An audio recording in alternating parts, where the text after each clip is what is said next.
So switching topics, I get asked a lot about why I invest so much in Africa. And it is relevant again to this discussion about seeing the future. So the answer to why Fledge picks African startups, and it's not just me picking them, it's my investors picking them too. Why do we wind up picking so many African startups? The answer is China, which on purpose doesn't make any sense. And so if you look at what happened in China in the last 35 years, in 1985, China opened up its economy and allowed capitalism to come in, allowed foreign capital to come in, and started running a more open capitalistic society. And what happened is there was about 1 billion people in China in 1985. It's like 1 billion, 2 billion, 3 right now. And over those 35 years, about 500 million people have been pulled up into the middle class. And we can argue about what middle class means. Whatever they define middle class as, it's fine, right? They're not living in the poverty line or anywhere near it. They're not hungry anymore.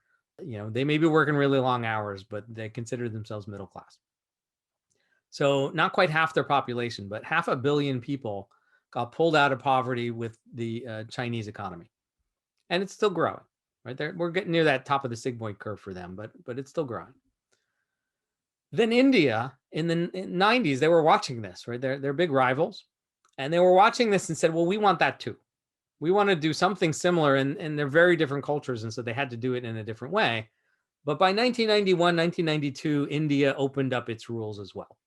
And it said, we're going to join in, we're going to grow fast, we're going to pull our poor people out of poverty. And I've seen a better number than this, but I couldn't find a better graph. So this is the best graph I could find on the internet. And they're claiming that in 2018, it was just shy of 300 million people pulled up out of poverty. The number that I saw touted elsewhere was 450. It doesn't matter. The key is that it's hundreds of millions of people. And still, there's another billion left to pull up in India, but it's moving along fine. Right? And they're showing that in this graph, by 2030, it's going to be, most of the people will be in the middle class.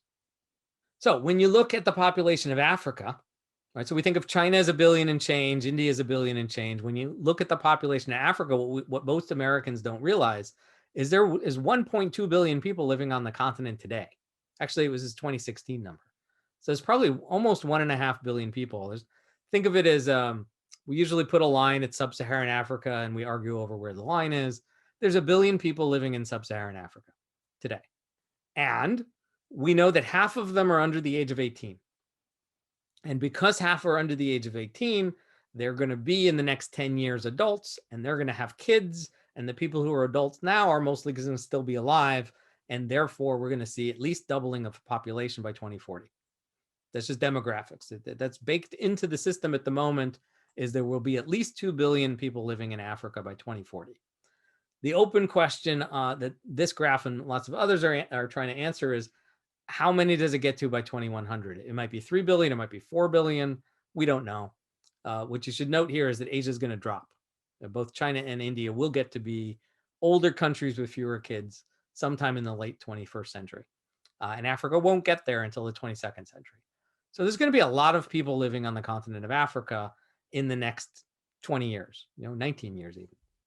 And so the question to you guys, how many hundreds of millions? And I got to do this morning with the African cohort, and I got a bunch of answers. So you guys, I presume, know less than they do, but I know some of you don't. Some of you know at least as much as they do. How many hundreds of millions of middle class will there be in Africa? Again, their definition of middle class, not ours. So go into the chat window and give me a number. I got one person who's dared so far. Just pick a number, doesn't matter. I'm not saving the chat window. I'm not calling you out by name. So we got 600, 200, 400, 500, 450, 700, another one that's 700. What's interesting in this exercise is you have to remember that China got 500 million out of poverty with 1 billion to population. We're talking, in this case, by 2040, there'll be 2 billion Africans. So if they succeed at getting 500 million people out of poverty, then that's only half as good as China, right? Or slightly less than half as good as China. If they get to 700, that's still not as good as China. That's about the same amount as India right now, right, proportionally. The important thing to note is it will be hundreds of millions of people in the middle class. So today it's maybe 50, 60, 70 million. Nobody knows. There aren't really good statistics, but it's probably not 100 million people, or maybe close, but it's definitely not hundreds of millions of people. And when it is hundreds of millions of people in Africa, then all of a sudden, well, we'll have e-commerce and we'll have mobile money everywhere and we'll have electricity in all those homes and we'll have all the trappings that come with middle class. We'll have people who want to buy cars. We'll have people riding motorcycles. We'll have the means to tax the population to build mass transit.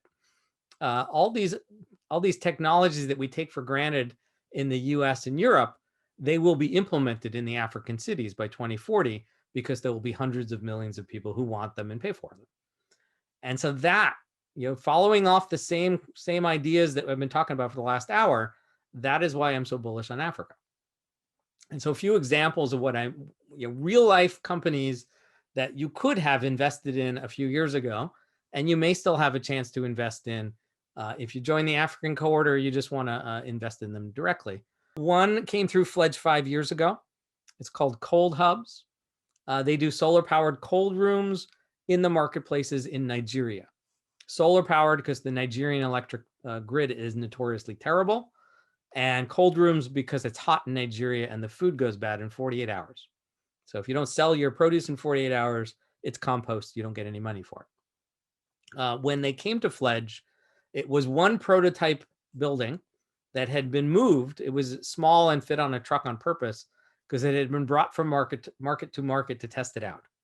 So they knew what the price was. They knew that people wanted it, and they were pitching angels saying, let's go and deploy the first 10 or 20 of these. There are like 50 of them now. The founder tells me there'll be 96 by the end of the year. Why he's saying 96 and not 100, I don't know, but his plan is 96 by the end of the year, earning millions of dollars of revenue. When we met this entrepreneur and saw this plan, we were in the A stage, right? He didn't have any paying customers for on a daily basis. We had to believe that what he was telling us would happen. And it was really hard to find angels that believed in that. We did find some. He did raise money, and he's got off the ground, and everything's taken longer than expected. So we're in the B phase now on that sigmoid graph, and we should be in the C phase in a year. Similarly, there was this cab driver who applied to Fledge about 6 years ago. He was living in Seattle. He was driving a Lyft. He never actually finished the application, but he filled out some of the application, and I found out that he had a cook stove company in Ethiopia, and it had sold some stoves, and it was doing things in ways that no one else was doing around the planet and doing it at scale that no one else was hitting. So I met him in person because he happened to be in Seattle, and I convinced him to come to Fledge, and he's now living in Ethiopia. He runs the largest cook stove company in Ethiopia. And wow, they've had to survive civil unrest for 2.5 years. They're currently surviving a pandemic, but they're surviving, and it continues on. And I think I put this in my success and failure stories as I don't know what's going to happen yet, but I believe that we're still in B. We're still in the B phase. We've been in the B phase for this company for like 10 years. And there will be a breakout in this company sometime in the near future, and it will become a rocket ship company. Rocket ship being, in this case, a million stoves a year. All right, it's currently doing tens of thousands per year. The opportunity size is 100 million stoves every 3 years in Africa. So there's plenty of opportunity in front of them. Aubrey, I don't know if I told the Aubrey story on any of these weeks yet. There was this woman. She is middle class. She's in fact upper middle class. She lives in Tanzania. And about 5 years ago, she was reading the same kind of articles we read, all about like local food. So she goes to the supermarket and she just has it in her head, I should buy the local sunflower oil. Like I should buy local. So she goes and looks at the labels, and they're all from Indonesia. And so a normal person would just buy the sunflower oil and go back home and live a nice life. That's not what entrepreneurs do. She goes deep into figuring out why no one's making sunflower oil in Tanzania. Tanzania is the third largest grower of sunflowers in the world. Ukraine, Russia, Tanzania, South Africa. I think that's the order. I have no idea why. I have no idea when people started growing sunflowers there or why they thought it was a good idea, except maybe the climate. But basically, when she started, all the sunflower seeds were exported to Southeast Asia, turned into oil. Some of it brought back to Tanzania. So she started a company. 3 years later, it was $1 million a year company. Last year we had some setbacks. Next year we expect it to be a $2 million a year company. That in this case, there's no sigmoid curve to look at. Everybody wants cooking oil. Cooking oil is at the E stage. It's just something everybody wants to buy. And in this case, there was just an opportunity to do it locally, which is cheaper and better for everybody. Better for the planet, better for the people there, and better for the investors that invested in this company, which would just be Fledge at the moment. And speaking of Fledge, like we do this all around the world, right? So I'm talking about Africa for the last 15 minutes here, but we're global investors. Every country that is colored in orange, we have made an investment in that country, right? And every place that's not gray, this is an old map. Ooh, it's almost all filled in now, but we've received an application from almost every country in the world. I grabbed the wrong map here. For example, there was a company that came to us from Buenos Aires, Argentina, about 6 years ago. And it was the third time the entrepreneur applied because the first two weren't good. The third time they applied, they said, we're going to take any plastic waste. We don't care what number it is. We don't care if it's dirty. We don't care if there's aluminum foil mixed in with it, like some of those thin packs. We'll take any plastic waste and we'll turn them into rocks. And we'll sell the rocks to construction companies and they'll use them as drainage and inside concrete. We said, that's an amazing idea. That's the best idea we've ever heard for tackling the problem of plastic waste. But when they came here, that's all they had was these little rocks that were handmade. This is a physical picture at the co-working space where Fledge was running. This is the founder's fingers. That is the table behind him. And those are almost all the rocks that existed. Maybe 3 times more than you're seeing on the picture. There's some more off the crop on here. And that's it. I still carry like 3 of these in my bag. In terms of where it was in that sigmoid curve, it was an A. It was very, very on the far left. Nobody had ever bought a rock yet. But he had been out talking to potential customers, and they thought it was a good idea. And he had been out talking to potential suppliers, and they said they would pay him to take the plastic waste. And so we went to investors and they didn't believe. We went to every American investor we could. They all said no. It took about 2 years to get the funding. It came from Argentina, which is a weird place to raise money. He raised about $1 million in Argentina, proved everybody wrong here in the States, had a break-even facility in Buenos Aires before the financial crisis in Argentina. It's close to break even now, but it was break even. And then the new facility is 10 times bigger. It's in Los Angeles. So, big opportunities here in the States. And it just got turned on about a month ago. And there is, in fact, an investment opportunity here. We will talk about that in the paid program. Bricolage Dynamics. Similar. They did the program last year. Similar stage. I'm actually a little bit further along. And they were just to the right of the A on the list. They take glass bottles. Any glass bottles, doesn't matter how much residue, doesn't matter the color and whatnot. They turn them back into sand. And then they sell the sand as either just sand, construction material sand, or they can sift it and just get the right consistency, and they can sell it as sandblasting material. That's worth more that way. But that's it. They just take a waste product. We think we recycle glass, but it turns out that only like a quarter of the glass that exists ever gets put in the recycling container, and like 10% of that glass actually gets recycled. The rest of it goes to the landfill. Bricolage can take all the glass and turn it back into sand. And that's all. Glass is made out of sand. So we think this will be the next ArcLight. But we don't know because it's still way in the early stages of growth. And they're in South Carolina, and he's trying to bootstrap it, but we'll probably have an investment opportunity with this one too. Here in Seattle, there was a woman who applied to Fledge last year. She's ex-Microsoft, as is her husband. She was born and raised in Pakistan. And she got this idea of e-commerce, right? It's kind of the Jeff Bezos idea. What can we do? What product could be made in Pakistan and sold directly to customers in the US through e-commerce? And there's a big thriving industry in Pakistan for fashion. A lot of clothing is made in Pakistan, especially shoes.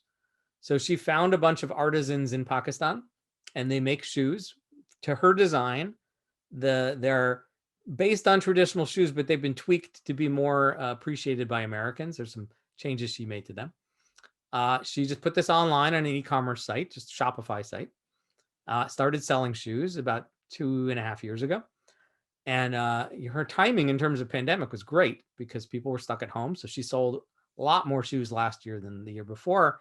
Part of that pandemic, part of that better marketing, part of that just learning how to grow this company. It's doing really well now. And then lastly, I know I've shown this one in the 7 weeks. I had a student walk into my class about 7 years ago, back when I was teaching the MBAs. And she said, my partner and I have a technology that makes cotton recyclable. And I said, how does that work? You like shred it up and you put it back together? She said, I can't tell you. About 6 months later, we got out of her a video, and it's a chemical technology. You take old t-shirts, old jeans, old cotton sheets, you throw them in a vat with this chemical, and it gets dissolved back into a soup of fiber, kind of like when you make paper. And then you send that fluid, that thick goopy fluid, through a spinner, and you get fiber. And then you spin the fiber into thread, and then the thread gets put back into fabric. And then in this case, what we're looking at here is some fabric that has gone through that process. It started as old t-shirts, made its way all the way to thread, to denim-like thread. And then they were actually denim-like fabric. And then they were handed to Levi Strauss, and Levi Strauss turned them into jeans. This is a picture of jean 1 of 2. This is from like 3-4 years ago. You will be able to buy recycled jeans from Levi's as soon as they get to it. It was supposed to launch last year, but there was a pandemic. So any day now, you'll be able to buy this. This company has been funded by angels with a few small seed funds, and it's been funded for 6 years to get to market. So we're still in the A phase. There was a small commercial launch back in 2019 with Adidas and Stella McCartney, but it was just basically a trial run. It was just to show that this was possible. We're not even in the B phase yet. We're in the A phase. There will be a bunch of products launched post-pandemic, and then I expect this company will be a gigantic rocket ship. It will hit the C phase, and somebody's going to buy them before they get anywhere near letter C on that chart. That's my guess. Oh, I got one more. I had another student who came into my class. He's a chemist by background, PhD in chemistry, all sorts of interesting ideas, but in class, he had none that he pursued. And a year or two after he graduated, he said, I found something. There's some research I found in a university, and I licensed it. It's a non-toxic spray-on coating. You spray it on steel, and that steel will never rust, ever, period. And so I like that idea. But it was just an idea. Like it had 20 years of research behind it, and there had been some trials out in the world on real world things, but it had no product, had no customers yet. And he said, well, the original research was on concrete. The original research was a spray on non-toxic coating for concrete. And then nothing will grow on the concrete. A, it will keep the concrete stable. It won't break down. And B, nothing will grow on the concrete. No mold, no mildew. Turns out after testing, no viruses either. So you could wipe this material, you could take a paintbrush basically and paint the doorknobs at hospitals, and no viruses, no bacteria, nothing will ever be on that doorknob. So he's out selling this right now to hospitals. Before that, he was selling it to food production facilities as a coating for their floors, so that the diseases prevalent in the food industry stop at the floor and the ceilings and the walls. But that's what he's been out selling for the last year and a half. Okay, and so in conclusion, I'm going to conclude with this one picture and this quote. This is probably the most requoted statement in all of startups. And it's always said, not the way he said it. It's always paraphrased as, don't skate where the puck is, skate where the puck is going. And more or less, that's what Wayne Gretzky said, right? Greatest hockey player of all time.